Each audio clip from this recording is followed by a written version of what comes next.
I was in high school, I had this little hobby of trying to read the minds of my classmates just by observing their actions and behaviors, or sometimes listening to the words that come out of their mouth.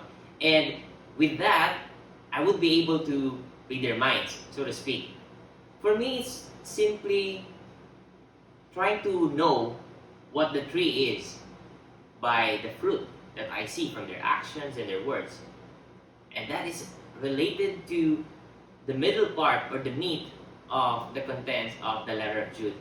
Welcome to day 4 of our daily Bible devotions. This week we have been exploring the letter of Jude, and it's interesting here because we are already at the second to the last book of the Bible, and yet what Jude did here is that he went back and mentioned examples even from the Old Testament. Somehow he gave a quick run through of some events from the past, Old Testament events, and when he mentioned that, he was trying to make a point. I'm going to read to you some of them. I'll start with verse 5. Jude chapter 1, verse 5. Now I want to remind you, although you once fully knew it, that Jesus, who saved a people out of the land of Egypt, afterward destroyed those who did not believe, and the angels who did not stay within their own position of authority, but left their proper dwelling, he has kept in eternal chains under gloomy darkness, until the judgment of the great day. Just as Sodom and Gomorrah and the surrounding cities, which likewise indulged in sexual immorality and pursued unnatural desire, serve as an example by undergoing a punishment of eternal fire. Yet in like manner these people also, relying on their dreams, defile the flesh, reject authority, and blaspheme the glorious ones. But when the archangel Michael, contending with the devil, was disputing about the body of Moses, he did not presume to pronounce a blasphemous judgment, but said, "The Lord rebuke you." But these people blaspheme all that they do not understand, and they are destroyed by all that they, like unreasoning animals, understand instinctively.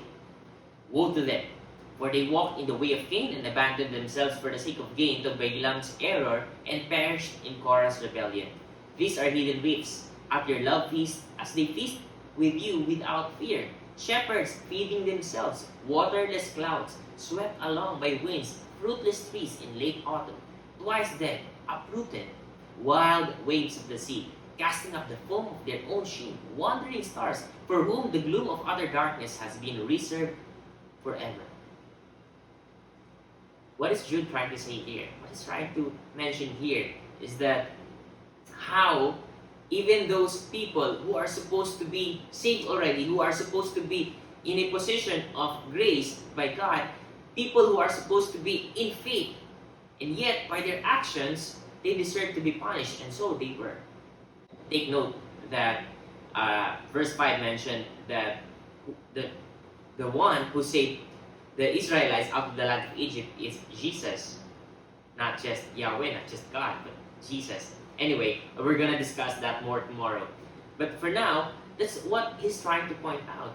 These people who are supposed to be faithful already, they're supposed to be in God, the people who were saved from Egypt, the angels already in the position of authority, and then shepherds. All these people, they were punished because their faith were not real. We've been discussing this in the past weeks. Faith must be supplemented by virtue.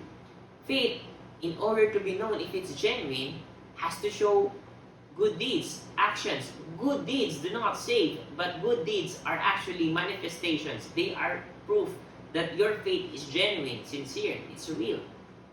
As Jesus said, a tree is known by its fruit.